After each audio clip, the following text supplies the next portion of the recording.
Hello and welcome back to another episode of The Pursuit of Myself. I am your host, Rain. And as always, I am so excited to be here. We are back, ladies and gentlemen. And by back, I mean school is back.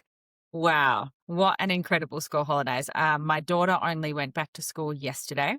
So she started a new school. My sons both went back last week, so they've been back for a little bit of time, but one's still got a broken collarbone. Yeah, it's been a really interesting few weeks home. But there is something of me that is really craving that routine. There is something of me that is already grieving the fact that we don't have that easefulness in our life with the kids anymore. So I'm sitting here somewhere in between being really grateful and being sad.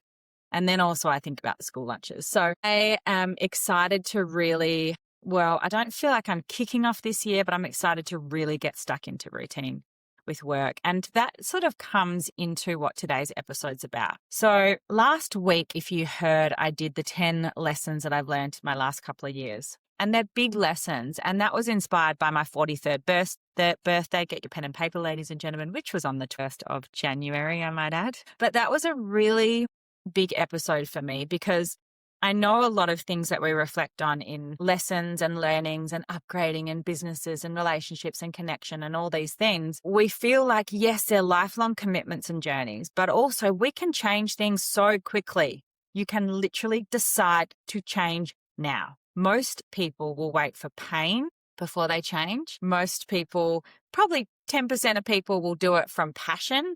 But if you want a big breakthrough, a big change moment in your life, most people will wait for pain until they just can't stand the thing that's happening anymore or something breaks them. And not that is this message of the podcast, but I just don't feel like that has to be the story. You can change in any moment. You can decide. If you know you're tolerating bullshit in your business, if you know you're tolerating bullshit in your relationship, if you know you're tolerating putting yourself on the bottom of the ladder, there's all these things that we can stay in these toxic situations. And of course, what happens is the nervous system decides that feels safe. So we stay. You don't have to wait for something to push you out of your nest to make change. You just have to decide. And when you can't decide and you need the support, that's when you reach out to a coach, a mentor, a therapist, a psychologist, a really aligned friend. I'm going to put friend in inverted commas because friends aren't always the greatest place to look for this kind of support. But if you know you want change and you know you can't do it yourself, reach out. This is the year for change. This is the year that you get to decide what your life is going to look like. This is the year that you find your courage to step out of that comfort zone, even if it is toxic, and into something greater than yourself. And just this thinking has really inspired today's episode, which is 5 things I'm doing in 2026 to double my business. Now, if you've been following my journey, you'll know I had an incredible growth year last year. And all those lessons that I put on the last episode really contributed to that growth. But now I'm sitting here thinking, wow, what does growth again? What does doubling again actually look and feel like for me? Is this doing what that coach is doing? Is that looking at Instagram and finding a new strategy? So I have sat and worked really hard on putting together 5 things that I'm going to do in 2026 that is going to exponentially grow my business again. And you might be surprised at the things that I say. You might think, oh, I didn't think of that. But if you know that you are ready for growth and you know that jumping onto the next trend and the next strategy and the way that someone else is doing things and being told to show up on social media once a day and being told to do it this way and being told to do an offer and being told to do a masterclass and being told to do a lead magnet, if you know that that is not working for you and it doesn't fit in your system of alignment, then you are going to love and get so much out of this episode. So I cannot wait. Let's go.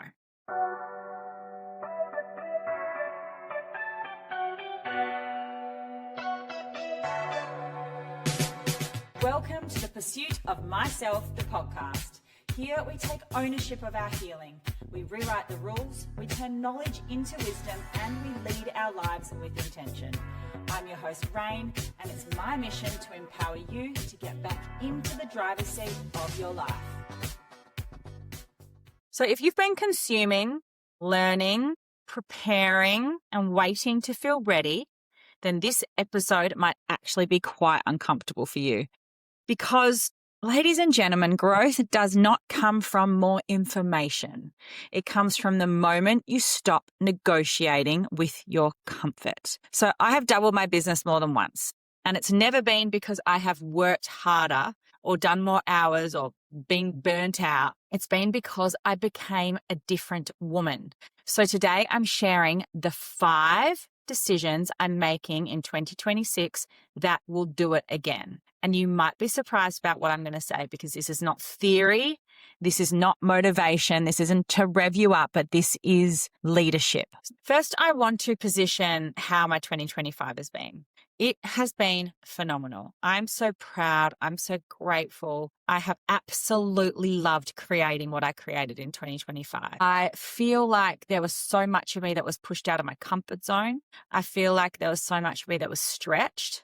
But yeah, I can still sit here and talk to you and think, oof, there's more. And I know as women that can come off as, oh, just be grateful for what you've got. But we're not giving ourselves permission to be comfortable. When we are comfortable, we are not growing. When we are not hungry for another level of success, then we are not in a state of, for me, I'm not in a state of flow. I'm not in a state of passion and expansion. Again, I don't want to speak to this culture of consuming more. I want to speak to the fact that we are allowed to have these big desires. We're allowed to hit our goals and want more. The hungriest of people are the most successful people, because they reach their goals and they get excited, they congratulate themselves, and then they move on to the next one. Now, this lifestyle, that kind of thought, if you're listening to this going, oh, that sounds exhausting. It is exhausting when you are doing it in overwork, when you're doing it in overwhelm, when you're doing it in hustle, when you're doing it out of alignment. But when you are doing this in your authenticity, when you are doing this in alignment, you actually enjoy the journey. The hunger isn't for that goal. The hunger is for the growth and the connection that you have with yourself. And you enjoy that journey along the way. It doesn't have to be a pushing shit uphill to get to where you want to go. That's not how we want to speak to desires. When you are in alignment, you are magnetized to the things that light you up. And can you imagine being constantly magnetized to the things that light you up? You just want more of it.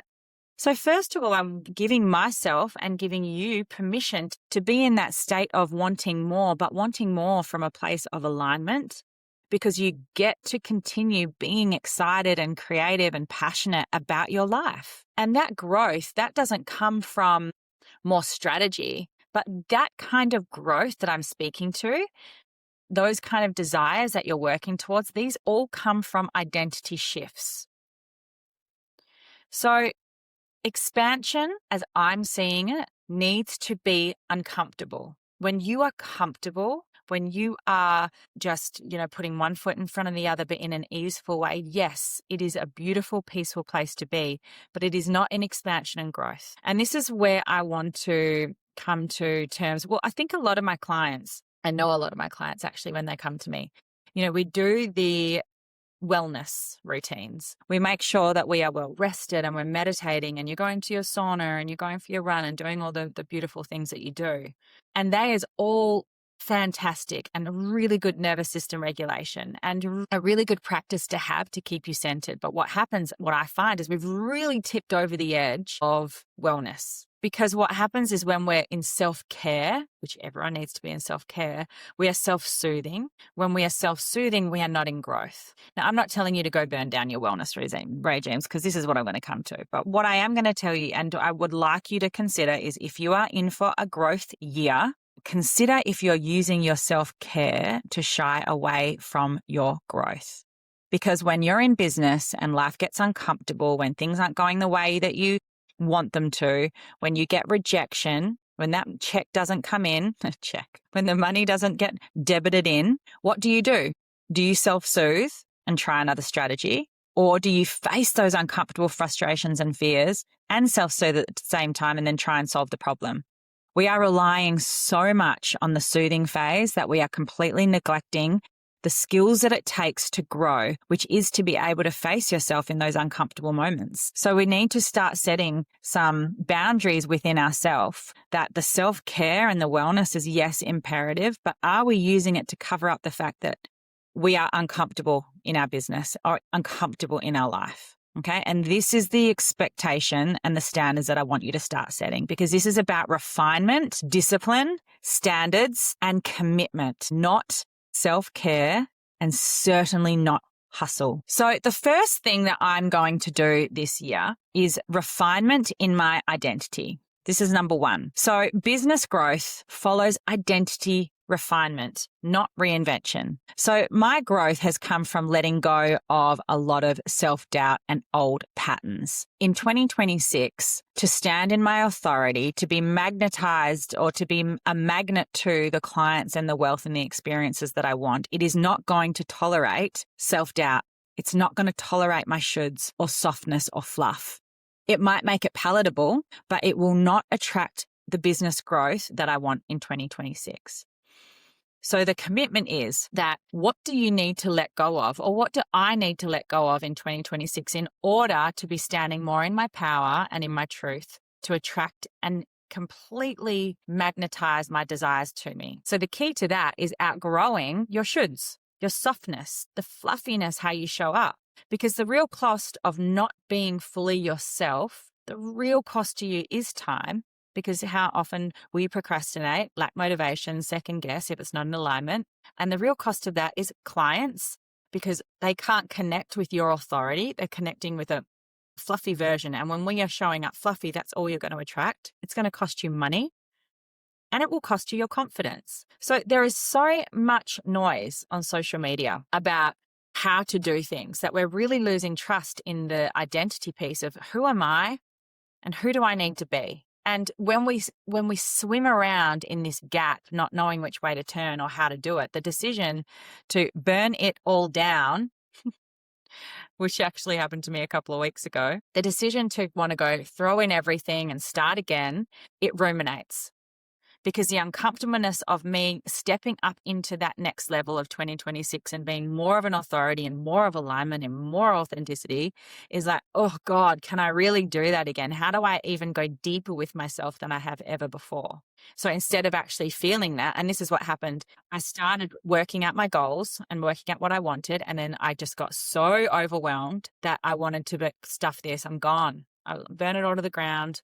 I'm going to go get a job on the mines. I'm going to drive a truck. Because my nervous system is like, wow, you've expanded so much last year and you really think we can do that again this year? It was freaking out. And the part that freaked it out the most was, if all that work that we did and you still want more, what are we going to do now? So then, I know, yeah. So my commitment to 2026 is not to burn it all to the ground, but to be so refined in my identity that is only calibrated towards the business that I want to be working in, which means I have to release more people pleasing, more performing, more fear of a lack of money. Because when we allow that to show up in our messaging, when we allow that to show up with our clients, you can understand that that is not in authority. That is wishy-washy. That is scarcity. And it's interesting, that decision or that thought, oh my gosh, I'm going to burn it all to the ground. Because I know personally that when that happens, I need to move through feeling that so that I can be expanded and creative and step more into line with what I want. Because when we go through that, and yes, the nervous system's screaming at you, you get to then go also, where am I showing up performing? What is not in alignment? Where am I still showing up people pleasing? Where am I still showing up trying to speak to everyone when I know exactly who I want to speak to and who I want to help? Where am I diluting myself? Where am I lacking authority? So the identity refinement, you get to decide, where is my energy leaking? And how do I plug those holes? So in 2026, I am no longer available for not showing up exactly as I want to show up. And a few things that I've done to support that is I've unfollowed a lot of people on social media, a lot of strategies on social media, a lot of this is how I do it, this is how much money you make. And the more I unfollow, the more I get to give myself permission to be in my zone of genius, which actually brings me into number 2. The second thing that I'm doing in 2026 to double my business is getting really clear with my discipline and self-leadership, not my self-care. So as I mentioned before, comfort does not create capacity. Comfort just has you stagnant. Self-care is not growth. Growth actually requires pain, passion, or courage. And most women prioritize peace and safety over this expansion because, they use the beautiful softness of self-care, and nothing against self-care, but to avoid actually expanding, because the trigger that comes, or the comparison that comes, the judgment that comes, it actually causes them to retreat into self-care rather than, where is this triggering me? And comfort, it'll keep you regulated, but it'll keep you capped. So the other way that I see this is to go deeper into self-leadership and to discipline is to really define things like my morning routine, really understand how deep I want to go with my meditations, really put myself through the paces of taking my self-care, but allowing myself to expand in my self-care and being self-led and disciplined about it. So gym, I started to lift weights in 2025. I really, really leaned into that and I feel amazing. How do I want to expand on that? My meditations in 2025, I was really good. Discipline, probably, if I'm honest, let go of a little bit at the end of 2025. But how does that look like for me this year? What do I want to learn? What do I want to do? How do I want to deepen that connection with myself? How do I want to get to know myself even more? There are a lot of different methods out there that I'm looking into at the moment, like quantum leaping. And this is where we get to invite ourselves into another level of growth. How is discipline and self-leadership showing up in your life? Because it impacts your business greatly.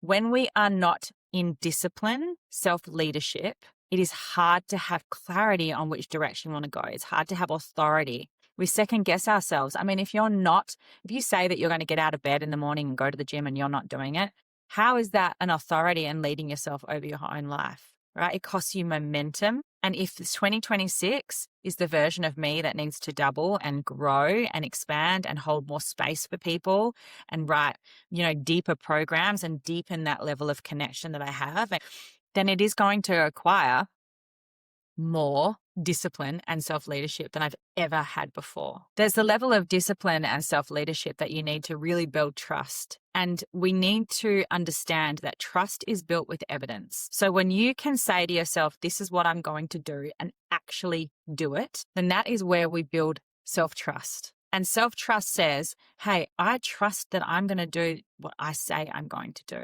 So what do you think magnetizes to you when you lead with that level of authority? Trust. People trust you. They want to learn from you. They want to work with you because you are embodying that every single day. Now, every single expansion in my business has been supported by intentional investment in my own growth.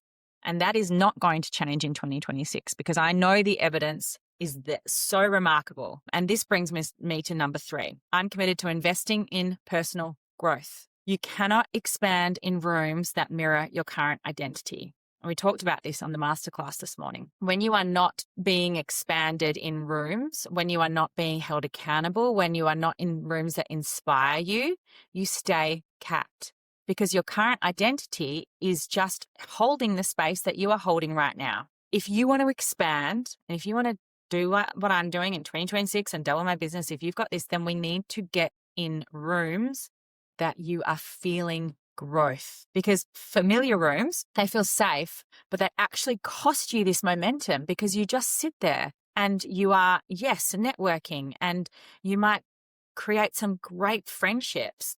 But when you are not investing and expanding, you are committing to your current identity, and your current identity cannot hold the identity needed to expand as much as you want this year. So this year I am actually committing to choosing environments that stretch my identity, my standards, and my capacity. Because as I grow into what I know that I need to, what I'm wanting to create, I want to step into a room and be held at that high standard. Now, when you go to your friendship groups or your family, they hold you at the standard that they know.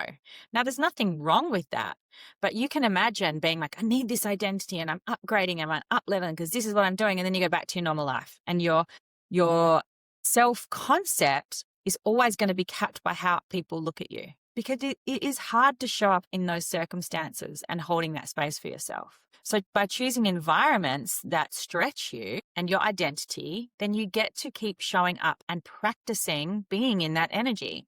And growth, as feeling safe enough to show up, growth requires you to keep showing up in the room as the woman who already has the business she desires. Consistency, commitment, courage. So 3 is investing in my personal growth, getting back into rooms with people that expand me. I think I spent about 40 or 50 grand in 2025 on business coaching and personal growth coaching. And I can attribute a lot of the doubling of my business to that. And a lot of the skills that I've learned, I'm able to now pass on to my clients. But when I now have the evidence that for every dollar I invest, it comes back to me in tenfold, I'll be doing that over and over again. But again, I'm not investing in strategy. And this is the key to this episode is I'm not investing in strategy. I'm investing in personal growth. I'm investing in rooms that light me up and inspire me and that make me go, yes, that expands me. I'm investing in coaches and mentors that call me out of my bullshit. This is not a strategy investment. This is a personal growth investment.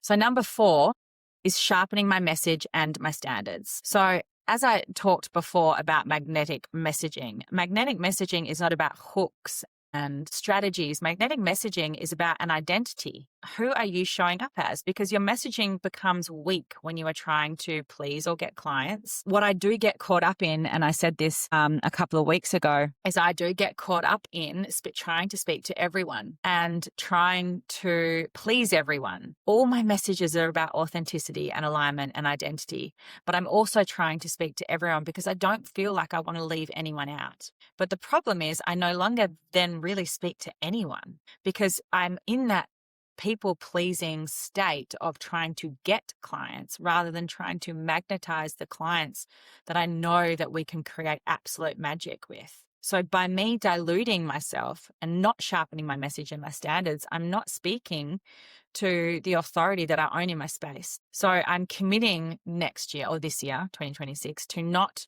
soften my truth, to own my authority in my space. I cannot longer speak to everyone. And I get not everyone is in a position to invest in their personal growth or their business growth. But what I am doing by doing that so that I feel like I'm still able to inspire and help and guide others so they will have access is things like this podcast, long form content where people can learn for free and implement some blueprints and authentic strategies that I have on here so that now, as I'm leaning into 2026, I can really get clear on who I can work with rather than diluting who I can work with so that I reach everyone. So if you're listening to this and you're thinking, oh, don't leave me behind, Rain, just DM me on Instagram. I have lead magnets and I have inspiration that you can have and free workbooks and workshops and masterclasses and podcasts that you can all dive into. But my messaging for 2026 has to really sharpen and I have to raise my standards.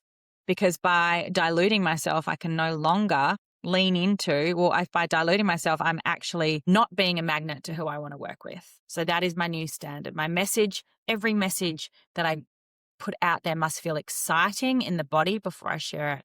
Every message that I put out there must be for the woman that I want to work with. Because this is when you have these clean standards, you magnetize clients, you magnetize money, you are not chasing anymore, but you are responding to people that are jumping into your world because they know that you are the person that they want to work with to get to their desired goals because you are so embodied and honest and authentic in everything that you do. That's how you magnetize clients. And this is what I mean when I talk about magnetic messaging. This doesn't start from the outside in. This doesn't start with your captions. Everything that you do and how you show up starts from the inside, and then we work out. So the final thing that I'm committing to for 2026 to grow my business is my long game commitment. So this is a marathon and not a sprint. When we are sprinting, we are in survival mode because we need money, we need the clients.